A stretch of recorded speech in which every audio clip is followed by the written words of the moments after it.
sobre todo lo creado por tu mano. Inventaste todo, mi Señor, sobre todo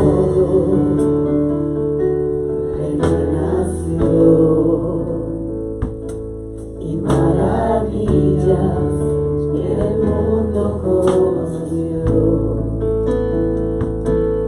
sobre toda riqueza y esplendor. Nada se compara a ti, mi Dios. En la cruz moriste por amor, no bastó dolor y humillación, como flor que alguien pisoteó. Quedaste tú y fue por mí, por amor.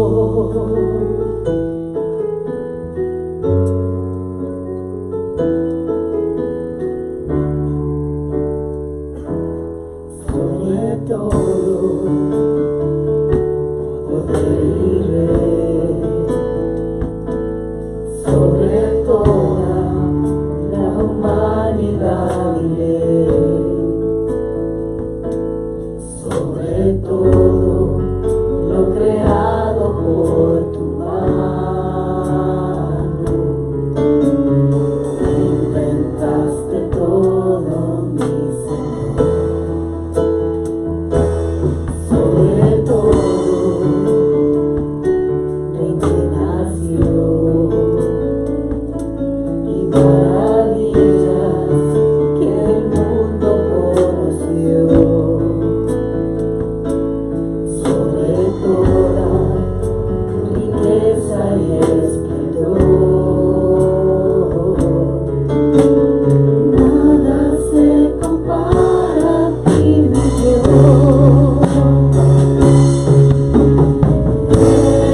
En la cruz moriste por amor, no bastó dolor y humillación, como flor que alguien pisoteó. Quedaste y fue por mí.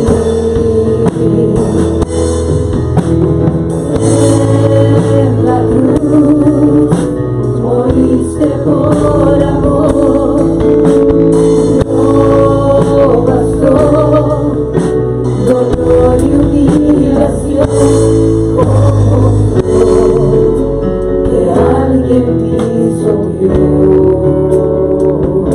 Quedaste tú y fue por mí, por amor.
adoración.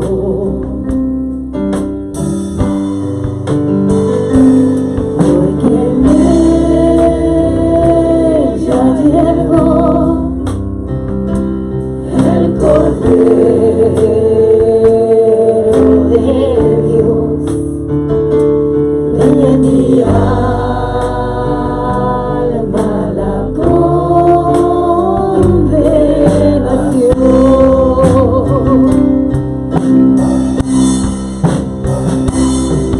Yo siempre amaré a Jesús.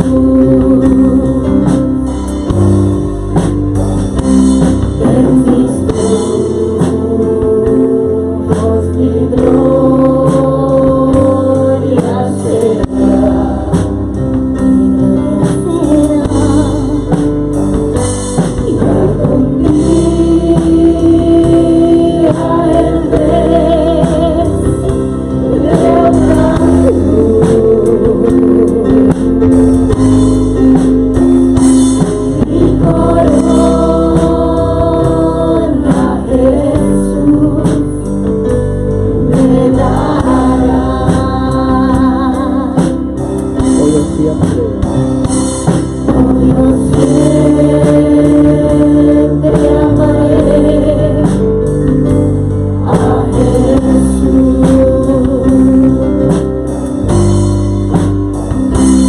En sus triunfos mi gloria será, mi gloria será, y algún día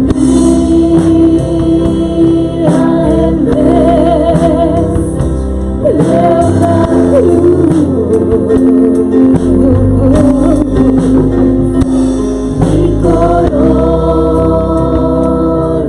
Jesús me dará. Y algún día Y algún día en vez de una cruz, mi corona Jesús me dará.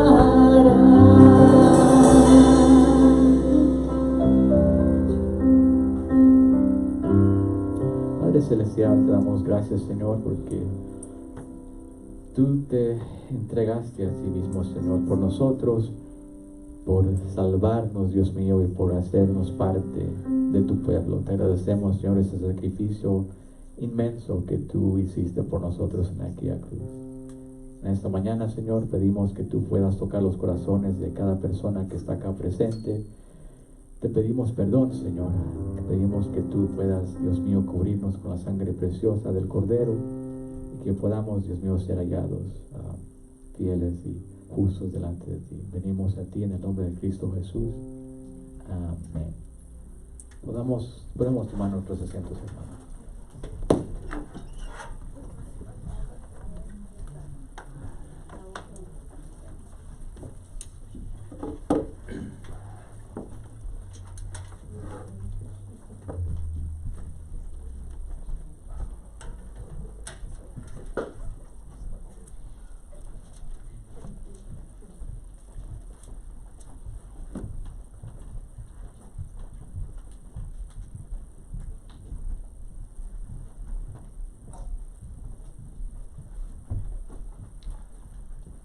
Bueno, allí donde estamos, en su boletín tienen el Salmo 22 del versículo 12 al 18. Nada más lo puse como referencia. Es obvio de que no voy a predicar sobre el Salmo 22 porque es bastante largo, pero lo voy a usar como referencia, y como lo voy a usar como referencia, quiero que agarren su Biblia y vamos a leer los primeros 18 versículos. Yo solo tengo del 12 al 18 en el boletín, pero era porque lo único que iba a usar, pero viéndolo bien, creo que el principio también nos ayuda a tener una idea un poco más clara. basado en lo que voy a explicarles un poco. Entonces, versículo 22 del 1 al 18. Salmo 22. ¿Qué dije? Oh, dije versículo 22. Capítulo 22. Sí, bueno, es que yo dije el Salmo 22 y al rato vengo diciendo Salmo 22. No les puedo decir capítulo porque es el Salmo. Ya empecé regañando, ¿verdad? Está bien. Mano dura. Sí, mano dura, sí. Sí me dijeron que tengo mano dura.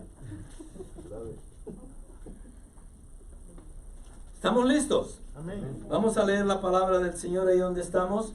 Dios mío, ¿por qué me has desamparado? Y voy a hacer una pauta ahí, ¿por qué? Para enseñarles algo. Y esto es lo siguiente. Cada vez que ustedes agarren un salmo, si ustedes piensan de que el versículo empieza con el número 1, eso no es cierto.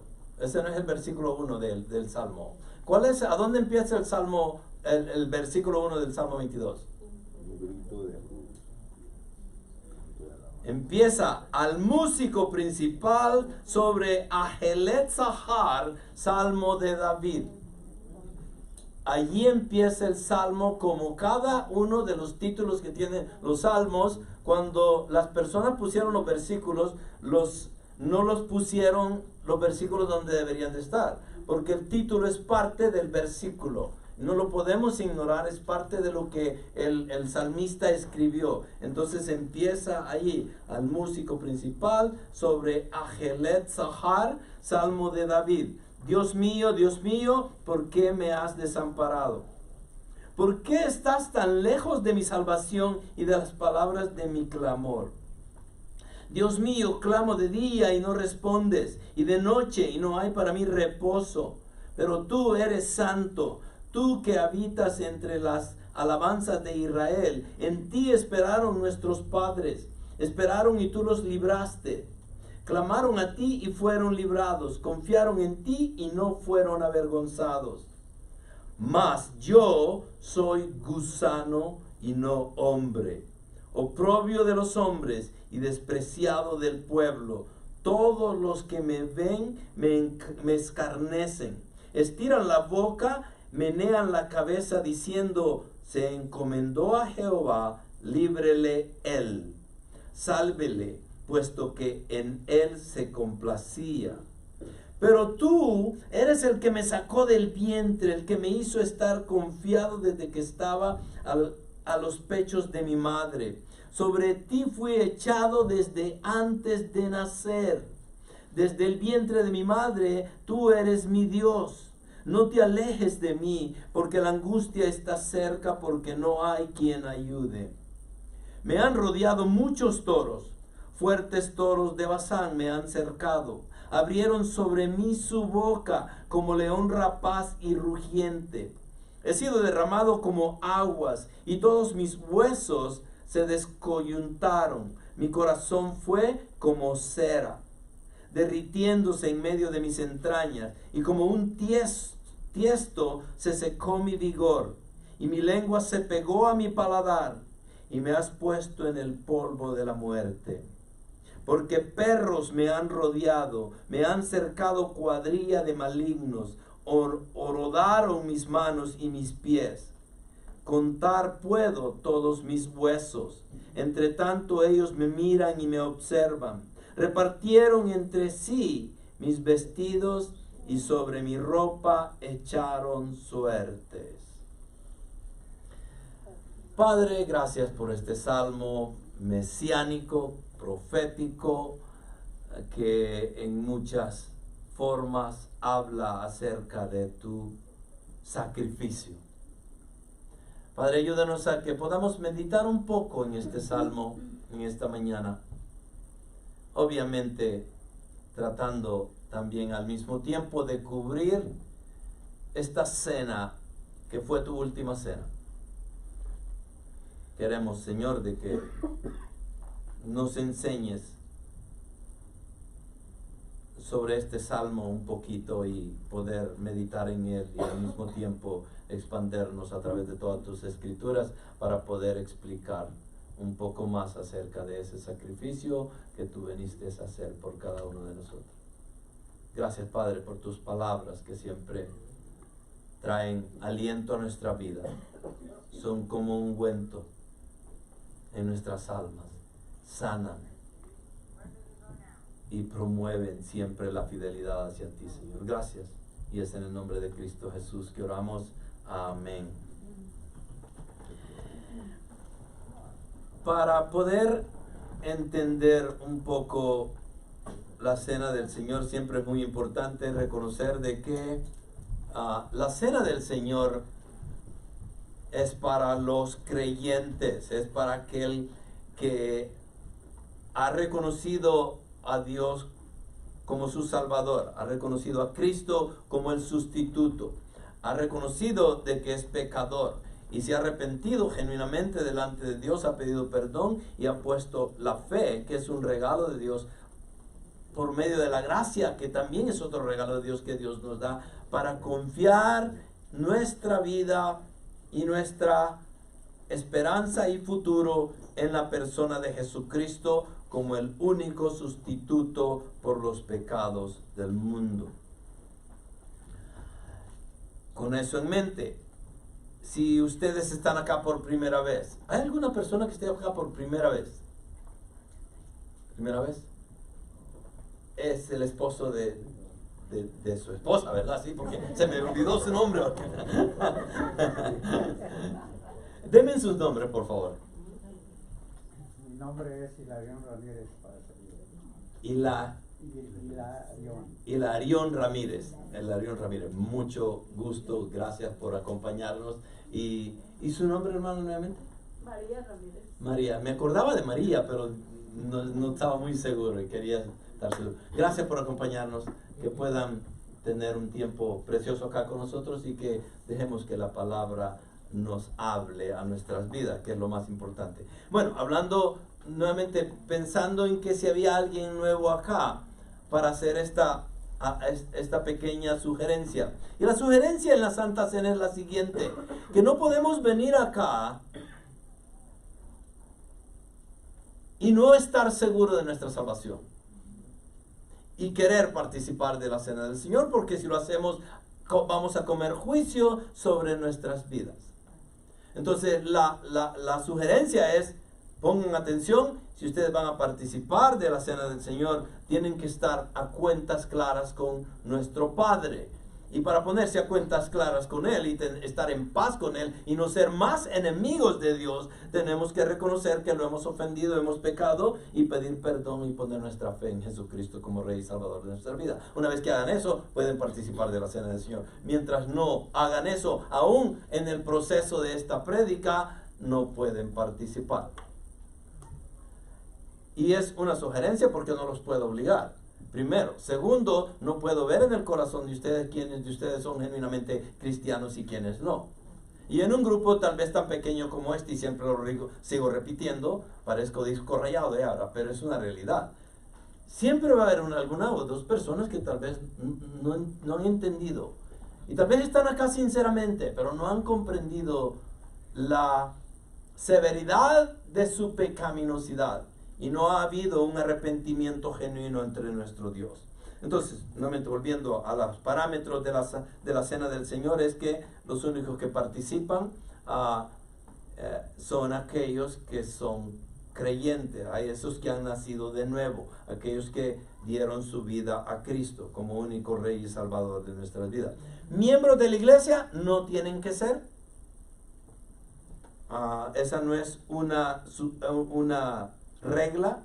En muchas iglesias, yo pienso que la mayoría de iglesias, para que participen en la Cena del Señor, tienen que ser miembros de la iglesia, si no, no participan.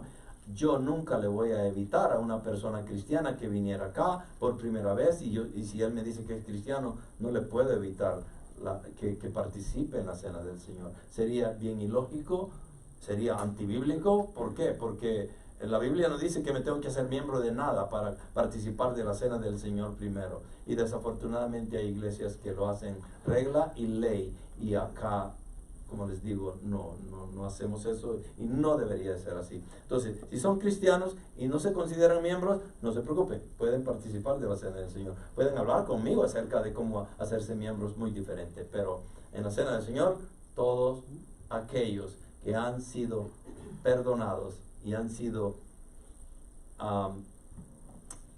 llamados hijos de Dios por el sacrificio de nuestro Señor, pueden participar de la cena del Señor.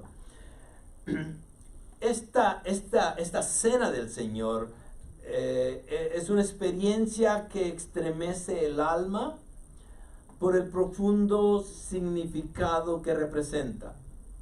Y es obvio de que dependiendo del conocimiento bíblico que tengamos y el entendimiento de lo que significa la muerte de Cristo en nuestra vida, así va a ser el significado que va a reflejar lo que hacemos hoy. Fue durante la antigua celebración de la Pascua, en la tarde de su muerte, que Jesús instituyó una nueva y significativa cena que celebramos hasta el día de hoy. Es una parte integral de la adoración cristiana. Nos hace recordar la muerte y resurrección del Señor, mirando hacia el futuro, esperando su regreso en gloria. Ahora, volviendo al Salmo 22, voy a hablar de algo que a veces pudiera ser no controversial. Hay cosas que nosotros decimos. Nosotros, me refiero a cualquier persona que pueda predicar o enseñar. A veces utilizamos ilustraciones, a veces usamos historia, a veces utilizamos inclusive tradiciones. En este caso, ¿deberíamos de recaer en las tradiciones? No necesariamente, pero a veces muchas de ellas nos pueden ayudar a entender un concepto mejor. Les voy a dar un ejemplo de las tradiciones que a veces se hacen. Por ejemplo, ¿cuántos de ustedes han escuchado? Y yo lo he dicho, ¿ok? Nada más que no lo he explicado, ¿ok? Pero por ejemplo, yo he dicho que en el lugar santo, en el Yom Kippur, para los judíos, es el día del atonement, el día de que ellos iban y presentaban sacrificio ante Dios y pedían perdón. Entonces el sacerdote mayor, una vez al año, este sacerdote mayor entraba al lugar santísimo, ¿okay? Y él iba y derramaba la sangre en el trono de gracia. ¿Cuál es el trono de gracia en el lugar santísimo? No sabe, ¿verdad? ¿Ah? El arca del pacto. El arca del pacto. Están los dos querubines y el arca del pacto está ahí. Adentro están las leyes y el bastón de Aarón, supuestamente. No la tenemos el arca del pacto ya nomás, ¿verdad? Pero eso era lo que hacían ellos. Entraban y esparcían esta sangre y sobre todo era puesta sobre el trono de gracia. En inglés se le conoce como el mercy seat. ¿Ok? Ok, ¿cuál es el punto acá? Que entraba el sacerdote mayor y de acuerdo a la tradición judía, y no solamente la traducción, pero ellos tienen, ¿cuántos libros tienen los judíos? Alguien que me pueda recordar, porque yo no sé, esta es una pregunta que sí quisiera saber ahorita. Yo sé del Talmud, ¿cuáles otros hay? ¿Otro más? Ok, son tres lo más conocidos. Hay un cuarto libro también que tienen ellos. Entonces, en este cuarto libro que ellos tienen, obviamente ellos grabaron todas estas tradiciones y estas reglas que hacían ellos en su manera en cómo adoraban a Dios y cómo seguían la ley y todo. Y en ese libro nos cuenta la historia de cómo el sacerdote mayor entraba amarrado. Y cuando ellos dicen amarrado, inclusive ellos dicen que iba amarrado de un hilo de oro, supuestamente. No sé cómo estaría eso, pero esa es la idea de esa tradición. pero aparentemente es real de que así sucedía y que el sacerdote entraba amarrado y llevaba campanitas, obviamente el sacerdote mayor iba con todo su traje, ustedes lo saben, tenía un sombrerito que se ponían las 12 tribus de Israel, los escudos de cada una de las tribus, y entraba él al lugar santísimo. Pero eso no lo vamos a encontrar en la Biblia, de que estaba amarrado. ¿Ok? ¿O alguno de ustedes ya lo encontró en la Biblia? Porque si lo encontraron, díganme el pasaje para verlo, pero no está ahí. ¿Ok? Ahora, ¿podemos usar algo así como una tradición que pudiéramos decir, bastante segura en eso? Creo que sí, porque ¿quién mejor conoce el proceso que los judíos o los israelitas en este caso hacían cuando estuvieron en el desierto? Obviamente ellos escribieron todas estas cosas. Entonces podemos confiar en sus tradiciones hasta cierto punto para demostrar un hecho bíblico y darle un poquito más de lucidez para poderlo entender mejor, tal vez. ¿Sí me entienden? ¿Me están siguiendo? ¿Ok? Pero nunca podemos decir que esta es palabra de Dios, porque no está ahí. ¿Sí me entienden? Entonces, hay muchas cosas que se utilizan a veces para poder demostrar un concepto bíblico con ciertas tradiciones, cierta historia o ciertos conceptos históricos tal vez, que tal vez no están acá, pero podemos utilizarlo para darle un poquito más de vividez al entendimiento para nosotros en nuestro tiempo. Porque hay mucha cosa escrita en hebreo que uno no la entiende. Como nosotros como hispanos del siglo XXI, a veces no entendemos lo que ellos hacían, ni el concepto, ni las palabras que usaban. Y el hebreo es muy rico porque con una palabra podían describir un montón de cosas con una sola palabra. Entonces nos cuesta a veces poder entender todo eso. Con eso en mente, nuevamente hay cosas que vamos a decirlas y no necesariamente están acá. No vayan a fusilar al pastor alguna vez por eso, ¿ok? Nada más acuérdense que estamos tratando de darles un poquito más de creatividad a la manera en que ustedes deberían de entender, utilizando cosas que también son, tienen bastante, diría yo, validez, aun cuando la Biblia no lo deja muy palpado acá. Entonces, con eso en mente, en el Salmo 22 podemos encontrar un montón de cosas ahí que uno se queda, ¿qué es esto? El Salmo 22 es de importancia capital, dice un comentarista, para la teología cristiana, pues fue utilizado por los primeros evangelistas de la iglesia para representar de forma intensa y dramática la pasión de Cristo. Mateo 27, 46 se refiere directamente a una cita que está ahí en el Salmo 22, tanto como Marcos en el 15:34. Entonces, los sentimientos de dolor y angustia que se ponen de manifiesto en el Salmo sirvieron de base para describir los sufrimientos y la agonía de Jesús en la cruz. Esa peculiaridad literaria y teológica pone a este poema en una posición privilegiada en el análisis y exposición del salterio. ¿Okay? Si ustedes entienden bastante, y si no, también se lo voy a explicar. El Salmo 22 trae mucha profecía mesiánica. Tiene que ver con Cristo, cosas que Él iba a sufrir. Pero a veces decimos, bueno, ¿cómo es que a veces como que me dicen que sí, pero otras veces como que no? Y para leerlo, ¿cómo lo entiendo? Primeramente, ¿quién escribió el Salmo 22?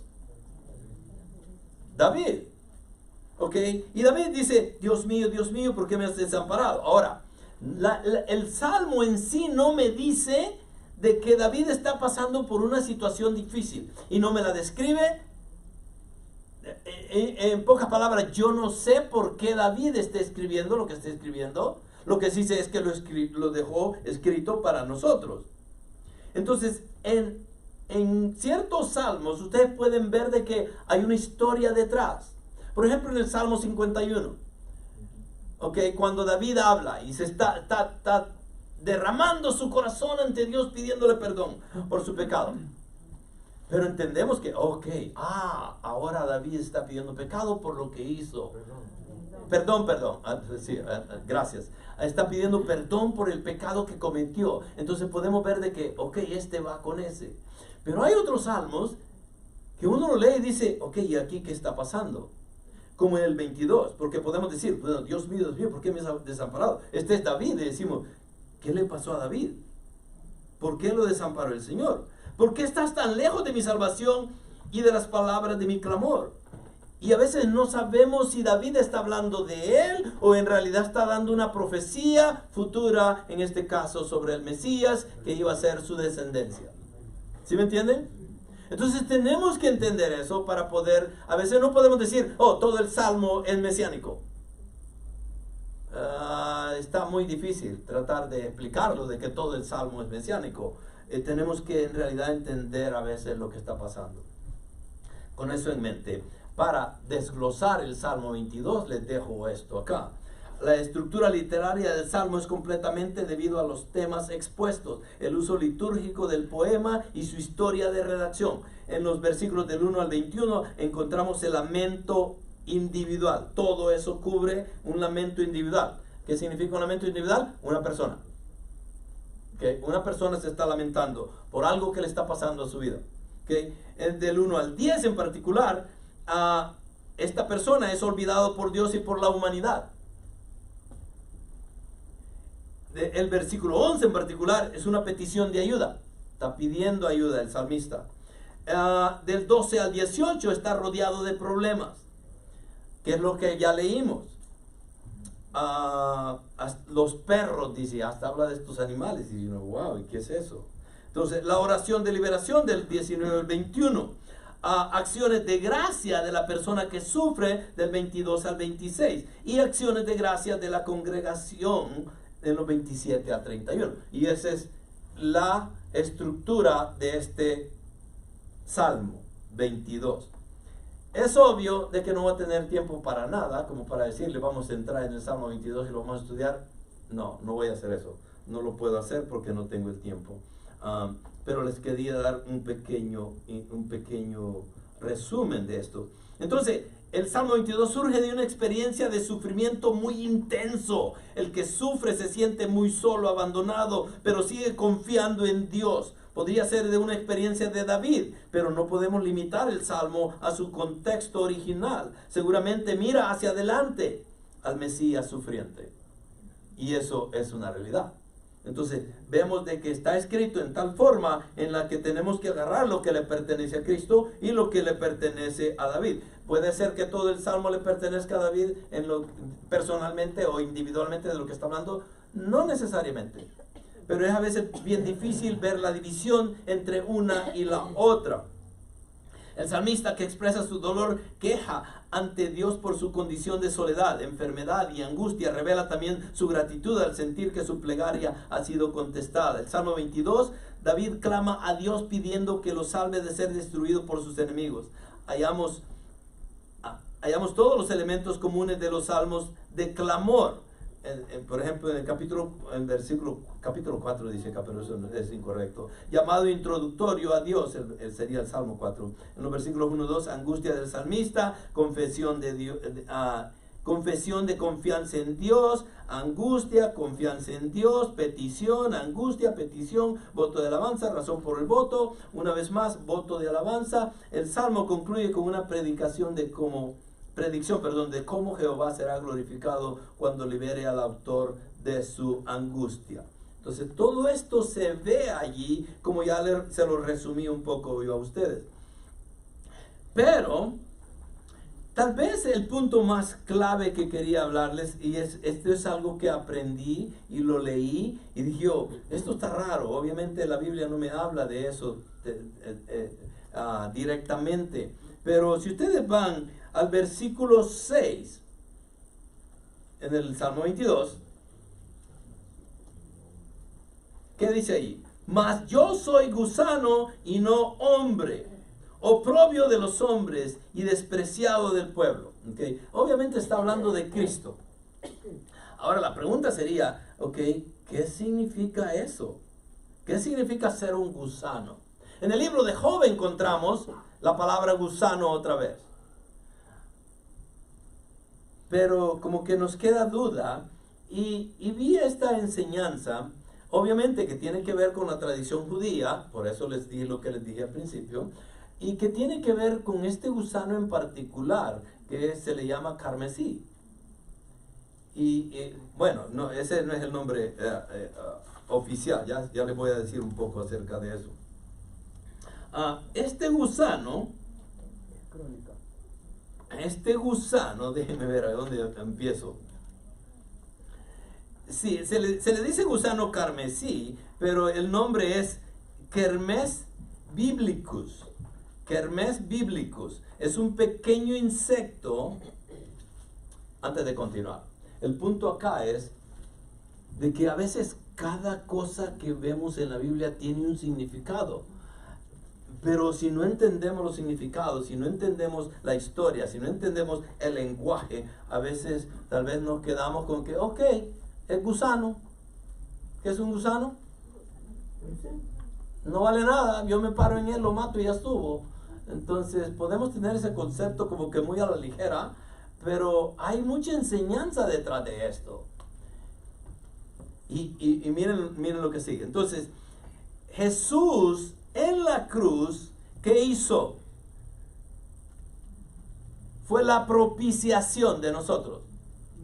Él nos compró con su sangre. Él pagó por cada pecado de nosotros. ¿Por cuántos pecados murió el Señor? Por todos, ok. Entonces, Él muere en la cruz y Él usa el Salmo 22 para citarlo. En la cruz, Él lo está citando. Entonces, para nosotros ahora es interesante poder ir al Salmo 22 y tratar de desglosar algo. Como ya les dije, no lo voy a hacer. Solo una cosa nada más. Este versículo 6, donde dice que Él es gusano, mas yo soy gusano y no hombre, viene de esto. Entonces, este es un pequeño insecto de Oriente Medio, famoso en la antigüedad por producir un tinte escarlata brillante. ¿Qué es escarlata? Rojo. ¿Ok? Entonces, este es un animalito que se sube a un árbol. Eso es la madre, es un gusano que tiene hijos, se sube y con sus hijos adentro se pega en el árbol y ahí se queda y empieza a despedir parece sangre, pero no es sangre. Es un líquido que empieza a despedir y todo es rojo y se empieza a llenar el árbol de todo ese líquido que este gusano está despidiendo cuando se adhiere al tronco de un árbol. Mientras está pasando eso, los hijitos que tiene adentro, las larvas o los gusanos que están ahí, se empiezan a comer a su propia mamá. Y una vez que ya se han alimentado, obviamente el gusano, el kermes, cuando se sube a este árbol, va con una intención, con una meta fija. Y la meta es dar luz, pero muere en el proceso. Y cuando muere, derrama este líquido rojo. Y es interesante porque eventualmente todo este líquido rojo, incluyendo al gusano, se hace blanco todo después. Como una lana, como la nieve. Todo eso se convierte en blanco. Es obvio de que ya les di el concepto acá, ¿verdad? ¿Que tiene que ver con quién? Él derrama su sangre. Y nuestros pecados, ¿cómo los hace Cristo? Blancos como la nieve. Ok, pero déjenme leerlo para que ustedes lo entiendan un poquito más también. Entonces, es un pequeño insecto de Medio Oriente. Ok, Famoso en la antigüedad yo les di el resumen, ahorita vamos a ver un poquito más, por producir un tinte escarlata brillante. En la tradición cristiana, su singular ciclo reproductivo, en el que la madre se adhiere a un árbol, muere para proteger a sus crías y deja una mancha carmesí, roja. Se utiliza ampliamente como metáfora de la crucifixión de Jesús. Significado bíblico e histórico, antigua fuente de tinte. En la Biblia, la palabra hebrea para esta criatura es tola. Y eso sí, ahí sale. Este es el concepto de ese gusano. Es tola, es la tola, o se tola o tola. El brillante polvo carmesí extraído de estos insectos era de gran valor y se utilizaba para teñir las cortinas sagradas del tabernáculo y las vestiduras del sumo sacerdote. El Salmo 22:6. En este salmo profético el rey David escribe: yo soy un gusano y no un hombre. La palabra hebrea utilizada aquí es tola, vinculando la idea de la humillación con el sacrificio carmesí del gusano, simbolismo de la redención, de acuerdo a Isaías 1:18. Emplea la imaginación del tinte escarlata, que se le conoce en hebreo nuevamente tolaf, para simbolizar el pecado, prometiendo que el perdón de Dios puede volverlo tan blanco como la nieve. El ciclo vital y el sacrificio, muchos escritores y teólogos hacen referencia al profundo y simbólico ciclo vital del gusano carmesí.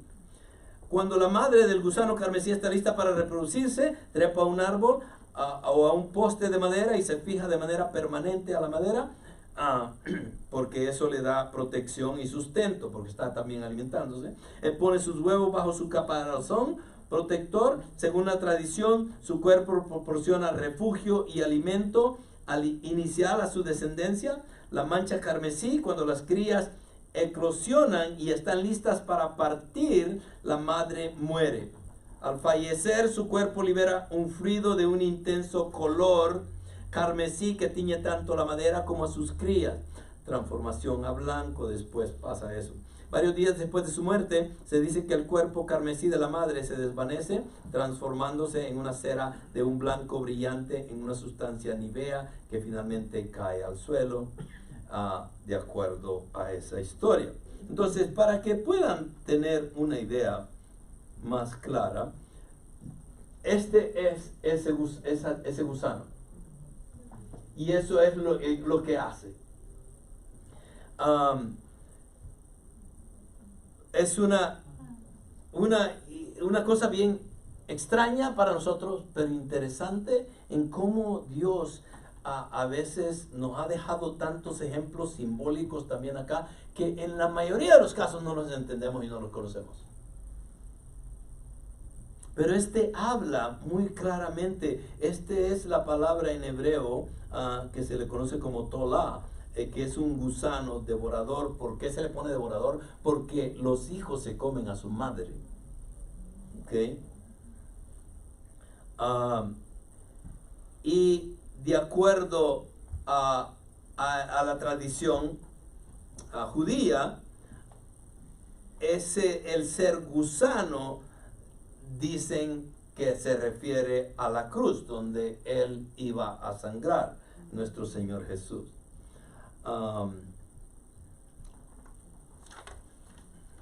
¿Ya entendieron un poquito? ¿Sí? ¿Sí? Ya los confundí bastante ya. Van a andar diciendo a medio mundo: yo quiero ser gusano. Gusano de Jacob. Gusano de Jacob, sí. Ese es el otro punto que está ahí. El punto es de que podemos ver la relación con Cristo en este concepto. Déjenme darles un poquito más de información acá. Obviamente, con lo que el Señor hace por nosotros en la cruz es algo de que en muchas ocasiones no lo entendemos. En Hebreo 2:12 se cita el Salmo 22:22. Por tanto, la iglesia ha entendido que este salmo es tipológico de la muerte de Jesucristo. David usó numerosas expresiones poéticas para describir su intenso sufrimiento. Sin embargo, sus palabras poéticas se cumplieron literalmente en Jesucristo cuando sufrió a manos de sus enemigos. La característica interesante de este salmo es que no incluye ninguna palabra de confesión de pecado. ¿Por qué será? No, porque él no pecó. Porque Jesús no pecó, no tenía que pedir perdón. Los sacerdotes, cuando iban a presentar sacrificio ante Dios en el lugar santísimo una vez al año, en el Yom Kippur, ellos tenían que pedir perdón por ellos, por sus pecados primeramente, antes de poder entrar al lugar santísimo. En el caso de Jesús, Él es nuestro sacerdote mayor, pero Él no pecó, no tenía que pedir perdón. ¿Dónde iba? Sin embargo, sus palabras poéticas se cumplieron literalmente en Jesucristo cuando sufrió a manos de sus enemigos. No había confesión de pecados. Principalmente este es el relato de un hombre justo siendo ejecutado por hombres perversos. ¿Quién? Jesús. En el Mateo 26:46 hace referencia a este capítulo, a este salmo nuevamente. No me confundan con capítulos y salmos, por favor. El capítulo 27 de Mateo, versículo 46, habla y dice: alrededor de la hora novena Jesús exclamó a gran voz diciendo: Elí, Elí, lema sabachthani. Esto es: Dios mío, ¿por qué me has abandonado?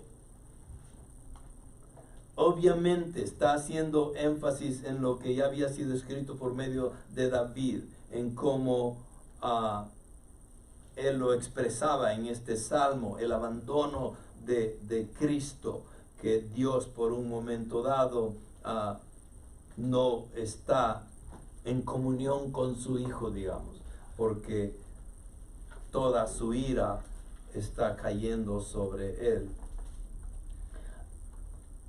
Nuevamente, ¿se recuerdan ustedes cuando estos discípulos de Jesús iban por el camino a Emaús después de la resurrección y que se les aparece Él? ¿Cuál fue el propósito? Obviamente tenía un propósito. El propósito era demostrarles a ellos de que toda la escritura, ¿cuál era toda la escritura en ese tiempo de Jesús? El Viejo Testamento, el Torá y todos los libros históricos también que habían sido escritos ya. Esos 37 libros del Viejo Testamento ya los tenían, ellos los estudiaban, era lo que leían. El Nuevo Testamento todavía estaba en el proceso de ser escrito.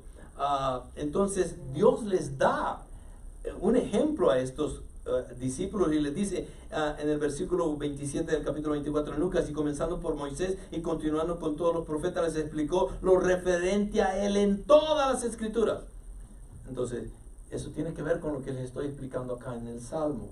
Si se van al Salmo 103 también hay muchas referencias acerca de lo que Cristo sufrió. No voy a ir allí porque por el tiempo, pero nuevamente si empezamos a buscar y podemos encontrar el concepto claro en cada una de las escrituras en el Viejo Testamento, nos vamos a dar cuenta de que todas las escrituras tienen que ver con Cristo. Digo todo en el concepto general de la palabra, ¿ok? Porque siempre hay excepciones de la regla, pero en su mayoría la escritura tiene que ver con Cristo continuamente. Él es nuestra propiciación por nuestros pecados. Juan 2:2 dice: Él mismo es la propiciación por nuestros pecados, y no solo por los nuestros, sino también por los del mundo entero. ¿Cuál es el problema con esto? Con este versículo. De que a veces hemos malentendido este versículo y decimos: Él mismo es la propiciación. Primeramente, tendríamos que explicar qué es la propiciación, ¿verdad?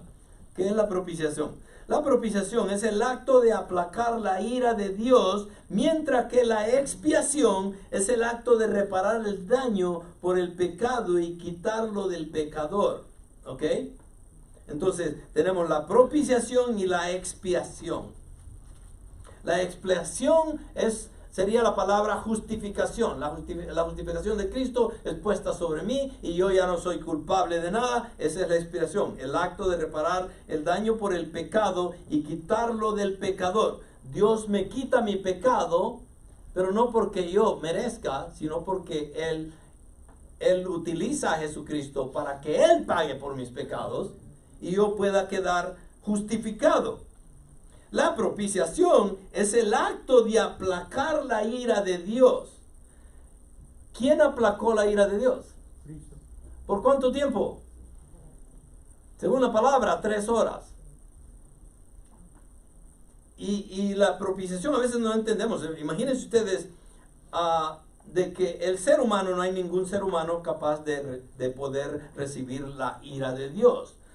¿Por qué? Porque su ira es infinita, como Él es una persona infinita en todos sus atributos. También la justicia de Dios, o la ira en este caso, es infinita. Entonces tenía que haber una persona infinita como Él para poder recibir la propiciación. Entonces Jesucristo viene a hacer la propiciación de nosotros, porque Él soporta la ira de Dios para podernos dar la libertad y ser salvos en Él.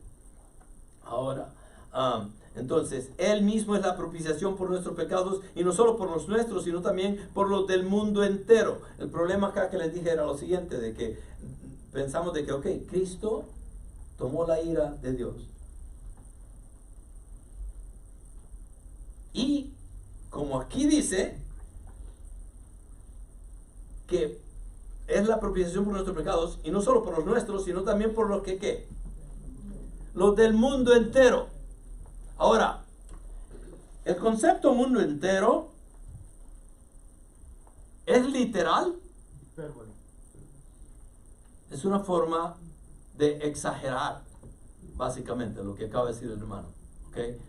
Entonces, no podemos decir, y no tiene lógica ni sentido, de que Cristo es la propiciación por nuestros pecados, y que Juan diga que no solo los nuestros, sino también por los del mundo entero. ¿A qué se refería Juan cuando dijo los del mundo entero? Sabemos que es una exageración, y no necesariamente una exageración, es una manera en cómo se habla. Por ejemplo, Juan sabía todos los que iban a ser salvos, conocía a todas las personas que iban a ser salvos. No. Dios sí sabe, sí.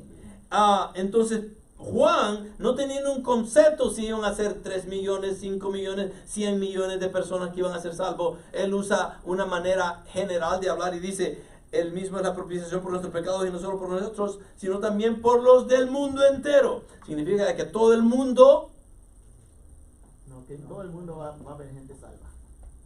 y eso es lo que significa, de que en todo el mundo, o en toda la era humana, va a haber un montón de personas que van a ser salvas, pero no todos van a ser salvos. Y acá no significa que Dios tomó la ira de Dios por toda la humanidad, porque si ese es el caso, ¿cuántos se fueran al infierno? Ninguno. Ninguno. ¿Y cuántos se van al infierno ahora? Un montón. ¿Sí me entienden? Entonces la propiciación es para los pecados de aquellos que iban a ser salvos. No fue la ira consumada en Cristo por toda la humanidad, sino por solo aquellos que iban a ser salvos. Hechos 2:17, continuando con esto. Por tanto, tenía que ser hecho semejante a sus hermanos en todo, a fin de que llegara a ser un misericordioso y fiel sumo sacerdote en las cosas que a Dios atañen, para hacer propiciación por los pecados del pueblo. ¿Cuál pueblo? Los salvos. ¿O cuál pueblo? Los electos. ¿Cuál pueblo? Los elegidos. ¿Cuál pueblo? Solo los que Dios ha llamado para que Cristo los salve. ¿Sí me van siguiendo? Sí. Ya los perdí. Obviamente, si no entienden alguno de estos términos, pregunten, pero tratamos de dárselos porque es muy importante. Hebreos 2:17, por tanto tenía que ser hecho semejante a su... No, ya lo hice, ¿qué pasó aquí? Romanos 3, 24, 25. Siendo justificados gratuitamente, la expiación ahora. ¿Ok? Siendo justificados gratuitamente por su gracia, por medio de la redención que es en Cristo Jesús, a quien Dios exhibió públicamente como propiciación por su sangre a través de la fe, como demostración de su justicia, porque en su tolerancia Dios pasó por alto los pecados cometidos anteriormente. ¿De quién? No va a ser de todos, de los justificados, De muchos. de los que Él redimió. Por lo cual Él tomó la propiciación, digamos, o aguantó la ira de Dios. Entonces, nuevamente, la propiciación es el acto de aplacar la ira de Dios, mientras que la expiación es el acto de reparar el daño por el pecado y quitarlo del pecador. Ambas cosas se alcanzan eternamente por Cristo, ¿okay? Y en Cristo, ¿okay? Pero que hayan entendido. Si alguna vez tienen preguntas sobre esto, podemos hablar después, pero ahorita eso es todo lo que les voy a dejar. ¿Qué tan lejos el Señor alejó el pecado de nosotros? Porque está lejos del oriente y del occidente. Ok, y eso es el otro salmo que yo les había dado, el Salmo 103. Pero Romanos nos lo recuerda, y Romanos, Pablo obviamente hace mucha exégesis en ir al Viejo Testamento, en sacar todas estas joyas del Viejo Testamento para utilizarlas sobre todo en el libro de Romanos y podernos explicar lo que él está tratando de darnos. En Romanos 5:9 dice: entonces mucho más, habiendo sido ahora justificados por su sangre, seremos salvos de la ira de Dios por medio de él. ¿Quién es él? Cristo. Hebreos 8:12 dice: pues tendré misericordia de sus iniquidades y nunca más me acordaré de sus pecados. Eso es de nosotros, ¿ok? Hebreos 10, 17, 18 dice: y nunca más me acordaré de sus pecados e iniquidades. Ahora bien, donde hay perdón de estas cosas, ya no hay ofrenda por el pecado. Ya no tenemos que hacer ninguna clase de sacrificio, porque solo necesitábamos un sacrificio, y ese sacrificio tenía que ser perfecto, y ninguno de nosotros lo iba a poder lograr. Solo una persona podía hacer eso. Esta persona tenía que ser perfecta en toda su manera de ser, y esa persona es Jesucristo, porque Él es Dios. Dios es perfecto, nosotros somos imperfectos. Hay muchos versículos que en realidad podemos ver al Viejo Testamento, sobre todo en la muerte y resurrección de nuestro Señor. Déjenme llegar acá a darles un poquito más de la propiciación. La palabra propiciación lleva la idea básica de aplacar o satisfacer concretamente, ¿ok? La propiciación es un acto entre dos partes que implica apaciguar la ira, eso es lo que ya se le había dicho, de alguien que está ofendido y ser reconciliado con él. Es lo que Cristo hizo por nosotros al ser el sustituto, y Él murió para que nosotros pudiéramos tener vida. Y el ejemplo que le di sobre este gusano que carmes, es lo que hace. Esta madre se adhiere a ese tronco, da vida, pero al mismo tiempo muere en el proceso, y en el proceso de su muerte derrama este líquido rojo que después se vuelve blanco como la nieve. Para apaciguar la ira de Dios, lo que hizo Jesucristo, no sé si ustedes han visto en muchas películas paganas, obviamente mundanas, donde sobre todo cuando se habla de apaciguar a los dioses, siempre han habido sacrificios. Me recordaba de la película de King Kong, si algunos de ustedes vieron la película de King Kong, en cómo los nativos de la isla donde está King Kong le ofrecían sacrificio para que King Kong no los destruyera y le llevaban a una persona, en este caso por ser la película, ¿no? Pero era la forma pagana de lidiar con los dioses paganos. Los dioses paganos siempre requerían una transacción, un sacrificio. Y eso es lo que estamos viendo en este caso, no dentro del paganismo, pero dentro ya de un Dios justo y verdadero, en el cual Él exige hasta cierto punto un sacrificio por la violación de la ley que Él nos había dado. Entonces, la necesidad de apaciguar a Dios es algo que muchas religiones tienen en común. En las antiguas religiones paganas, así como muchas religiones hoy en día, se enseña la idea de que el hombre aplaca a Dios ofreciendo varias ofrendas o haciendo sacrificios. Sin embargo, la Biblia enseña que Dios mismo ha proporcionado el único medio por el cual se puede aplacar su ira y el hombre pecador puede reconciliarse con Él. En el Nuevo Testamento, el acto de la propiciación siempre se refiere a la obra de Dios y no a los sacrificios o las ofrendas dadas por el hombre. Y con eso mismo también pudiéramos agregar de que hay muchas personas de que quieren obrar bien para apaciguar la ira de Dios. ¿Saben qué? Las obras no va a apaciguar ninguna ira.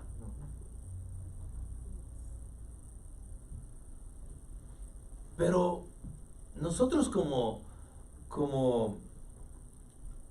cultura hispana, creo que hemos sido afectados con ese concepto más que los americanos acá. Porque los americanos no pasaron por ese semi-evangelio que se nos llevó a nosotros, a Latinoamérica. Entonces ellos entienden mucho más fácil el concepto de la propiciación y de las obras que no tienen nada que ver con la salvación. Y lo entienden muy fácilmente. A nosotros se nos hace difícil porque en el catolicismo del cual venimos era puesto continuamente. No, hay que hacer lo bueno, hay que hacer lo bueno, hay que hacer lo bueno. ¿Y cuántos pueden hacer lo bueno aquí continuamente? Continuamente. Ninguno. Nadie puede. Nunca lo hemos hecho y ni lo vamos a hacer mientras estemos en esta carne. La única obra que vale para la salvación es la de Cristo mismo. Esa es la obra en la que yo cuento. En la que Él murió por mí. Él derramó su sangre por mí. Esa es la única obra en la que me puedo gloriar. No yo. Además, la gloria va para Él, no es para mí.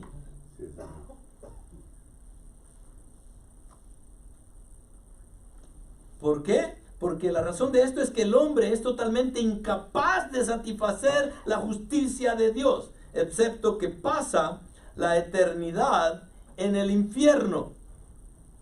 Interesante lo que dice allí, ¿no? Y siempre estoy tratando de darles a entender eso. Y a veces no lo entendemos. Entonces, la razón de esto es que el hombre es totalmente incapaz de satisfacer la justicia de Dios. En pocas palabras, si Dios viene ahora y me mata por pecador, está siendo injusto en matarme y no tener más castigo que la muerte. No me están siguiendo, yo sé, hasta se durmieron ya algunos.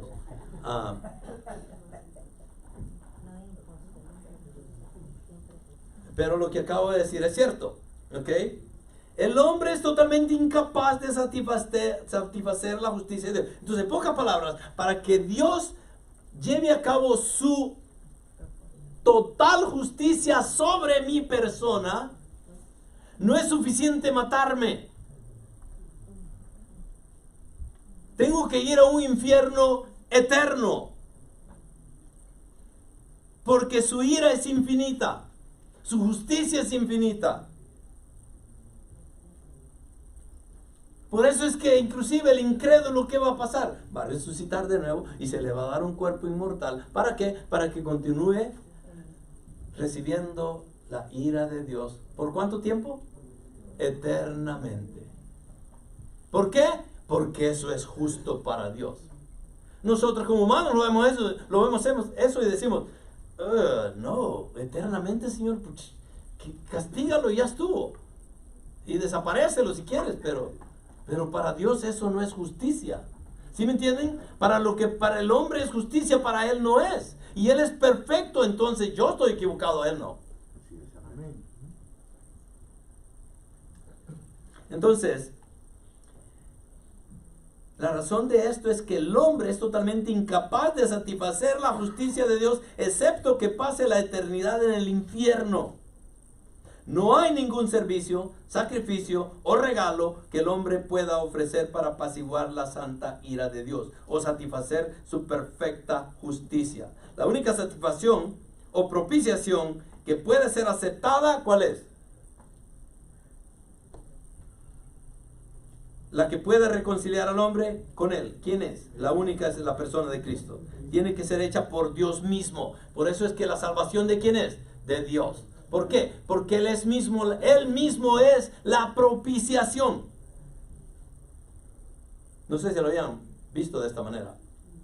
¿Okay? Pero Dios mismo es la propiciación que yo necesitaba. Entonces Él es el que me puede dar la salvación y Él la sostiene y Él hace todo lo posible para eso, para que se lleve a cabo con justicia. Por esta razón Dios Hijo Jesucristo vino al mundo en forma de hombre para hacer el sacrificio perfecto por el pecado e hizo propiciación o expiación por los pecados del pueblo, de acuerdo a Hebreos 2:17. Ya les di suficiente. Ahí vamos a terminar. Entonces, cuando nos vamos a 1 Corintios 11 y leemos la manera en la cual Pablo nos instruye a hacer la cena del Señor, nos dice de que claramente Pablo del 23 al 26 dice: porque yo recibí del Señor que también os he enseñado, que el Señor Jesús, la noche que fue entregado, tomó pan y habiendo dado gracia lo partió y dijo: tomad, comed, esto es mi cuerpo que por vosotros es partido, haced esto en memoria de mí. Y para hacer una pauta allí, el cuerpo es literalmente lo que está hablando Jesús o es simbólico. No hay transubstanciación.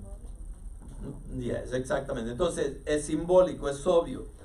Desafortunadamente la Iglesia Católica ha tomado esto como que fuera literal y eso no tiene ningún sentido ni bíblico ni teológico, sobre todo, ¿okay? Porque Cristo, la misma palabra dice que murió ¿cuántas veces? Una vez y por todas. Entonces no existe ese concepto. Entonces la iglesia, el trabajo de la iglesia es enseñar, y eso es lo que estamos haciendo acá. Y cuando se trata de la cena del Señor, hay 4 dimensiones de la iglesia primitiva que debería de llevar a cabo en sus enseñanzas. Una es enseñar, ministrar, tener comunión con el Señor vivo y que había muerto por ellos, y orar. Entonces estas son las cosas que la iglesia debería de hacer. ¿Cuándo? Las veces que fuese posible. Bueno, con eso en mente, déjenme llegar a esto nada más. Vamos a participar de la cena del Señor y vamos a orar en un par de... Nada más que quiero que antes de que lo hagamos, ya di la instrucción al principio. Y como ven ahí dice: cuidado, la cena del Señor podría dañar su salud. ¿Para quiénes? Al que lo tome indignamente. ¿Quién es indigno? Todos somos indignos.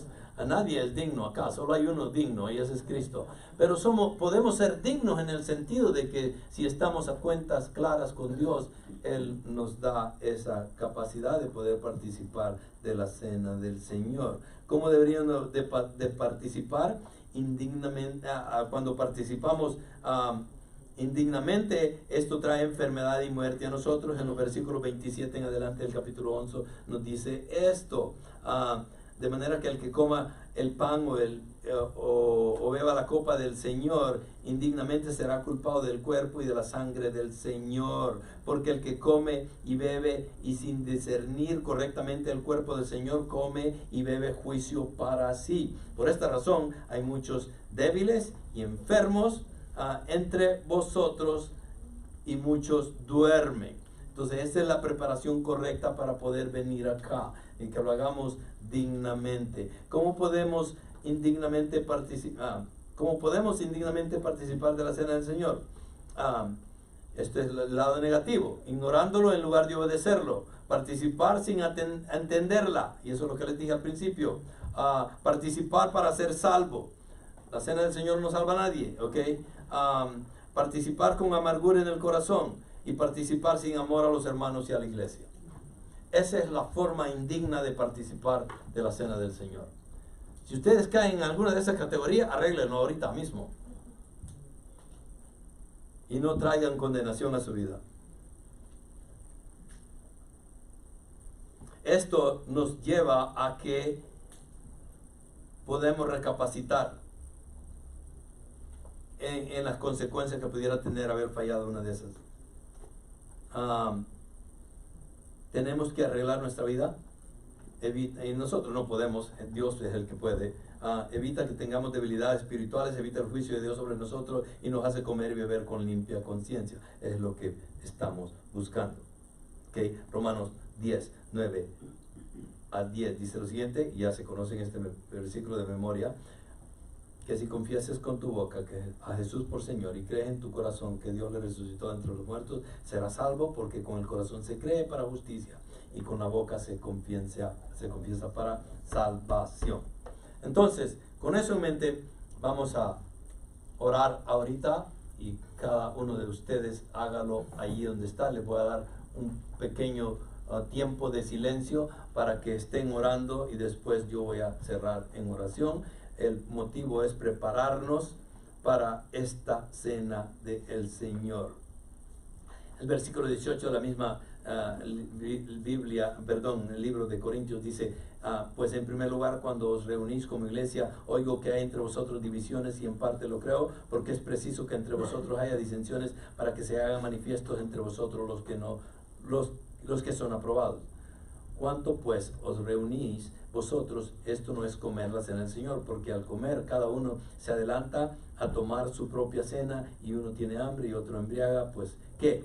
¿No tenéis casas para que comáis y bebáis? ¿O menospreciáis la iglesia de Dios y avergonzáis a los que no tienen nada? ¿Qué os diré? ¿Os alabaré? En esto no os alabo.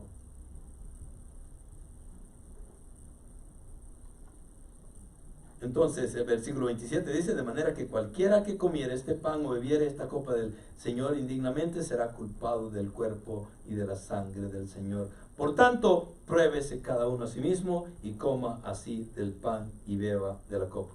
Tómense un tiempo para orar y yo voy a cerrar.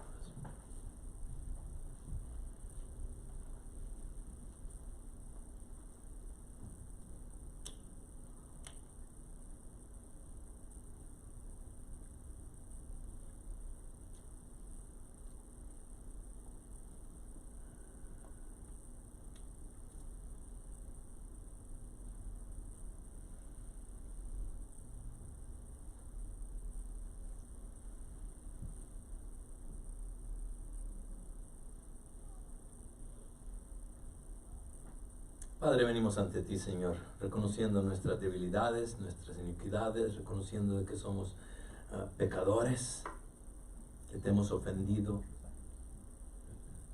Señor, es obvio de que también al mismo tiempo como cristianos reconocemos de que tú ya pagaste por cada uno de nuestros pecados. Pero eso no implica que no podamos venir continuamente en arrepentimiento por aquello que te ofende y que hay aquello que hemos violado, Señor. Tu palabra es muy clara y nos llama al arrepentimiento. Padre, queremos estar dignamente participando de esta cena. Y solo tú, que eres un Dios omnipotente, tienes la capacidad para perdonarnos y preparar este corazón dignamente para participar de esta cena tan preciosa. Señor, gracias te damos, y es en el nombre de Cristo Jesús que oramos. Amén. Bueno, con eso en mente, entonces les voy a pedir de que de atrás hacia adelante empiecen a venir a tomar sus elementos para que podamos todos participar. Solo agárrenlo, regresen a su lugar y después vamos a hacer una oración por cada uno de ellos.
Mientras agarran los elementos, les voy a leer esto acá. ¿Por qué Jesús?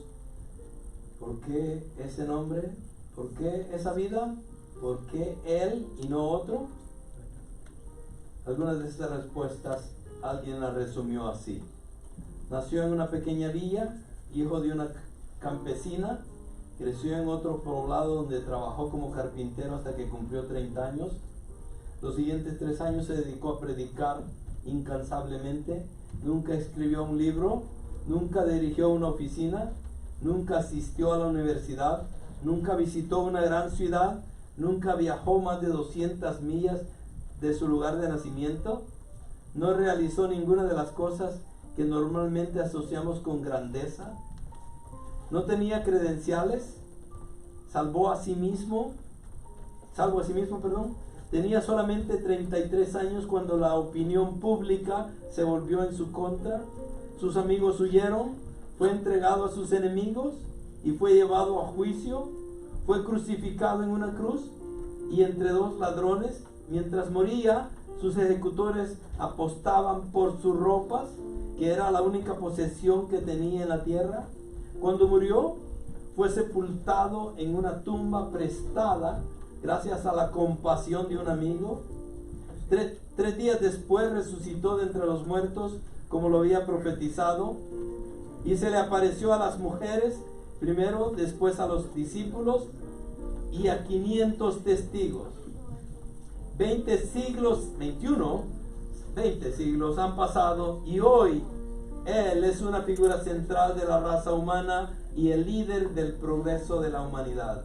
Todos los ejércitos que han marchado, todos los parlamentos que se han reunido, todos los reyes que han reinado, puestos juntos, no han podido afectar la vida en la tierra tanto como esta vida solitaria.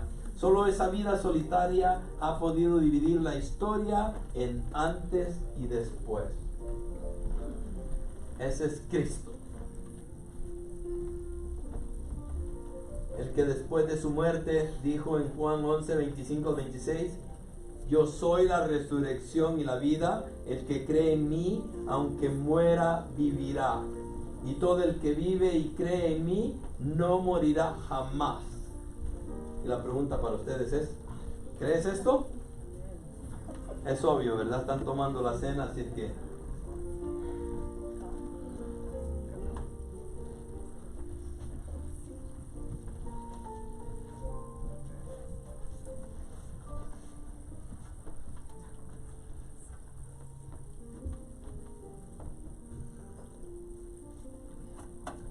Oye.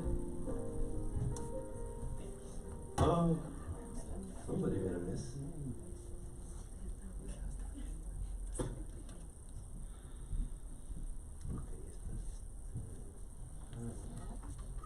Aquí estás.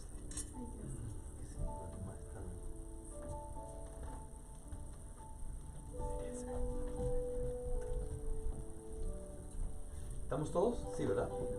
Bueno, yo me quedo con esta.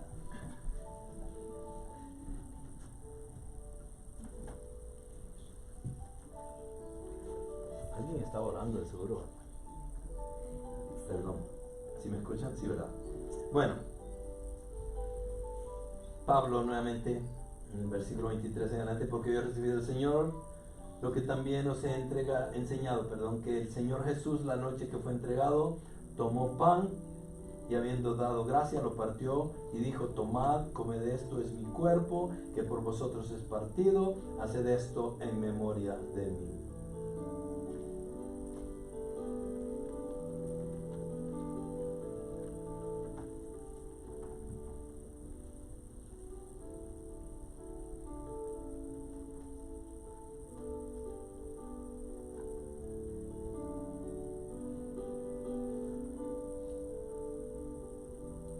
Asimismo tomó también la copa después de haber cenado, diciendo: esta copa es el nuevo pacto en mi sangre, haced esto todas las veces que bebiereis en memoria de mí.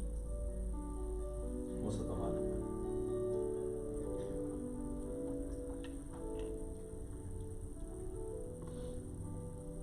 Así pues, todas las veces que comiereis este pan y bebiereis esta copa, la muerte del Señor anunciáis. ¿Hasta cuándo?